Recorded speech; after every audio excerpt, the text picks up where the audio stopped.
I need to calm it down.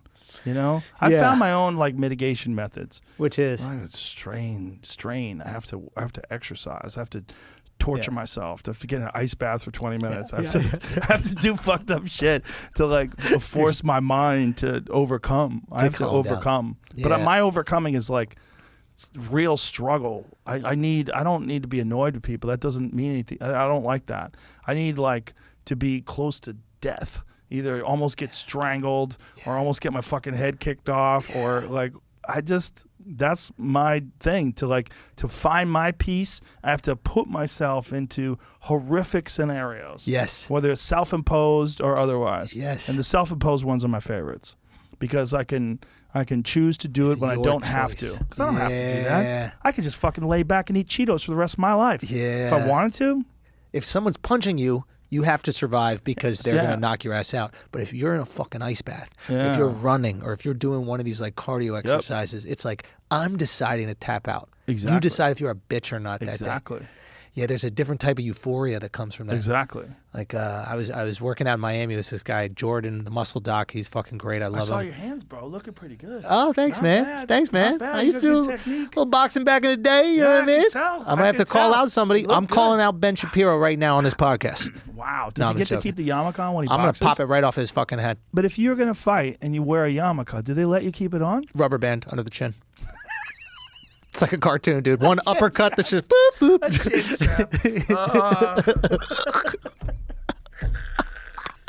Who do we get to fight? Who do we have celebrity fight? What about Chris Cuomo? Chris Cuomo's probably still got it. Still got it? What? Yeah, he's in good shape. What? Still got what? He's in good shape. He got some muscles. He's good for a couple minutes. Did you know he got busted using fake weights? No. Yeah, I bought into it. I thought he was just really strong. That's how dumb I am. And then a bunch of people pointed out, and then this guy, Derek from moreplatesmoredates.com. I was watching a video of his I love that video. I love his channel, rather. He pointed out, like, there's no fucking way those are real weights because they said 100 pounds on them. And to, like, pick up a 100-pound weight like it's nothing.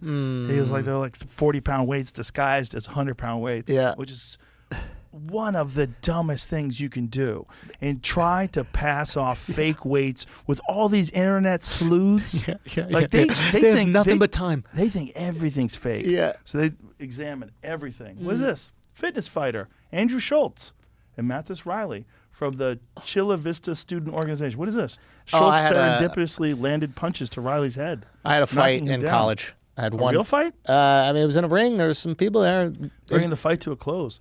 Shout out to Duke's Boxing, man. What was this? This was when you were in college? There's a thing that my university, I went to the University of California, Santa Barbara. They did a thing called, they had a fight night. And it was, the only time I've ever fought was in front of thousands of people. And it was some frat kid would fight some kid from, it was put on by this frat. And from the barrio? Honestly, yeah. So they would have guys who were actually in like boxing gyms would fight like a guy who was in a frat. Oh, I bet they loved that. It was amazing. Because the guys who would actually actually work out. What were you? No, I wasn't a frat. I was just a regular. But I was fighting this other guy. He came in with no fucking shoes on. And no shoes? Yeah, he didn't even start the fight when the bell rang. Like, I was in my corner. He just like came at me. Was it the homeless guy with the knife? It was the homeless guy with the knife. And that makes perfect sense. And listen, my bad. I'm sorry I had to embarrass you in front of all those people. He had no shoes on? No, he had no shoes on. But we just had a fight. It was cool. So he boxed with no shoes on? I didn't box. He did. He boxed with no shoes on? Yeah, I had the Roy Jones Jr. Jordans. Ooh, do you remember when Roy Jones had his own Jordans? Y'all must have forgot. Y'all must have forgot. And it was cool, man. I had a fight, and then I had Roy in here, and there's one thing I want to tell him. I never forgot. I never forgot. What did he say? Oh man, he loved it. He loves that. That's so funny. I give him the props because I was a giant, still am a giant Roy Jones Jr. fan. Legend. Back in the day, man, when his fights were going on, you were just waiting to see how someone would survive. It wasn't whether or not they're going to beat Roy Jones. It's like, how are you going to survive? How are you going to survive that speed? That athleticism. He's so funny. I go. We had him on a podcast, and he goes. Did you? Yeah. He's really sweet. Like he's the most approachable guy. Yeah, he's a great guy. Yeah, and he goes. I was like, did you ever worry about losing something in the ring? Like, did you ever worry about getting hit and then not walking out there the same? And he goes, I'm be honest with you, Andrew. I never walked in the ring with that much anyway. And I just fucking burst out laughing. Like, he was like, I ain't got that much sense. It is what it is. It's sort of, he's not quite being straight there because there was an issue with Gerald McClellan, who was his rival. Gerald McClellan at the time was a Kronk fighter, and he was one of the elite of the elite. He was a fucking murderous puncher. And he had a fight with Nigel Benn, the famous fight where he fucked Nigel Benn up. Nigel Benn, British guy? Yes. Yes. An animal, such a fucking warrior. Yeah. Nigel Benn took all Kronk the punches is in Detroit, the first round. Emmanuel Stewart. Yeah. Yeah. So Nigel Benn got knocked out of the ring. Like lit up in the first round. Yeah. It is a famous fight, but endured and kept going. And then Nigel Benn wound up starting to land on Gerald because Gerald used to have a brutal weight cut to make 175 pounds. Yep. He used to torture himself. And then Nigel winds up catching Gerald McClellan and cracking him. And then McClellan, at one point in the fight, takes a knee. He takes a knee like a standing 8 count, and then but stays down for 10 rounds for the 10 count. And everybody's like, "What is going on?" And then the announcers were like, "I can't believe he quit. I can't believe he quit." I mean, it was a really crazy scene, man. The fight. This is the first round, right? Gerald McClellan. Look at him on the right hand side. A fucking monster, bro. A power puncher. I mean, Gerald McClellan fucked everybody up. Nice long arms. Oh my God, he was such a puncher, and he was such a KO artist. So Gerald McClellan takes the 10 count on his knee, and the announcers are like, "What is going on here? We can't believe this is happening. I can't believe he's quitting," and then collapses. No. And then winds up having bleeding on the brain, and he's never the same again. He's still alive today, but he's blind. He never fought again after this fight. This was it. And you go like farther in the round, like This is the end now. this is the end. Where Gerald McClellan he's still swinging, but Nigel Benn is still there, man. And Nigel Benn was a really, really fucking tough guy and a fantastic puncher. And he eventually got to Gerald. Gerald wore out, and then when he took that knee, he collapsed in his corner afterwards. So this is like, go to where he collapses.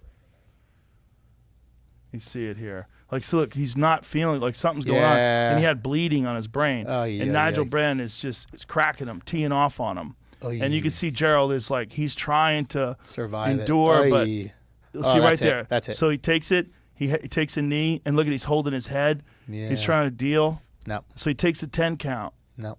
And he doesn't get up. Oh man. And everybody was freaking out. They're like, how is he not getting up? Yeah. And so Nigel Benn's like, yeah. So Gerald McClellan goes back to his corner. He can barely walk, and then he collapses. And it was a huge tragedy because they were always setting up this fight with Roy Jones Jr. Roy Jones Jr. was the fucking man. Yeah. He was the fucking man. And Roy Jones Jr. had this one rival who was also very dangerous. And I think they fought in the amateurs as well. Gerald McClellan. I just remember Tony being this big rival for Roy. But Roy fucked him up. He fucked him. And James Toney was terrifying back Oh then. my People God. forget, like, Oh my God, he was so good. he was so good. He was so good. And stylistically, it was so interesting. He stand right in front of you. He Yep. had this like great head movement, and Yep. like really before Floyd. I mean, obviously this is an older style, but that ability to like shoulder roll, and he was just terrifying. And he was so big. Like I think later in his career, what did Tony fought? Heavyweight. Even up to heavyweight. He Knocked was fighting out at Holyfield. 160. That's right. Knocked That's out right. Holyfield as a heavyweight. So he was cutting to get down, and He weighed 168 when he fought Roy Jones, and then he knocked out Holyfield as a heavyweight. look at Roy. But when man. Roy beat James Toney, that was like his first big test. that was unbelievable. Because everybody was like, see, both of them are like 26, 25. Look at that. Whoa.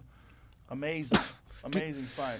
Do you ever think about I was watching Connor with his leg snap, and I'm like, is this gonna happen to more guys? Are we gonna see more of this? 100%. Okay. Yeah, it's we've seen so many of them. Of course it's going to keep happening. Yeah. Chris Weidman, Anderson Silva, and you can go back down the line. And why? Corey Hill was the first one I ever saw. That was like that no one had seen that before. That was I'd only seen it on video. I'd never seen it in real life. When he threw a kick and the opponent checked it, I forget who he's fighting, and it snapped his fucking leg in half.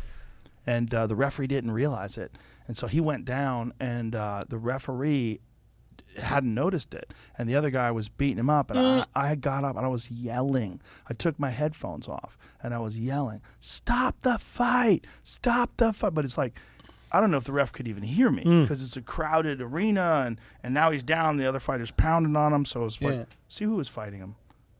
I'm trying to remember who was fighting. Corey Hill, leg break. I just wonder. It's like you see it happening more and more, and then with the leg kicks seeming to play more of a role, and it's gonna happen. Ugh. We've seen it happen so many times. It happened with Anderson Silva. It happened with Chris Weidman. Leg breaking, arms breaking. It's part of the sport. It's gonna happen. I've gotten into it. Like, I was a boxing purist. Have you been live to an MMA fight in Miami, in the Hilton? It was like a small, like local one, and I'm telling you, this like pains me to even admit it because I'm just such a big boxing fan. But in order to really appreciate boxing, you kind of need to understand the sport. It's just one of those. It's like jujitsu or like one of those things. Like I don't really get it. I don't know enough. You know what I mean? Right. But I'm sure if I knew a lot, I'd notice every little bit of nuance. It's almost like soccer.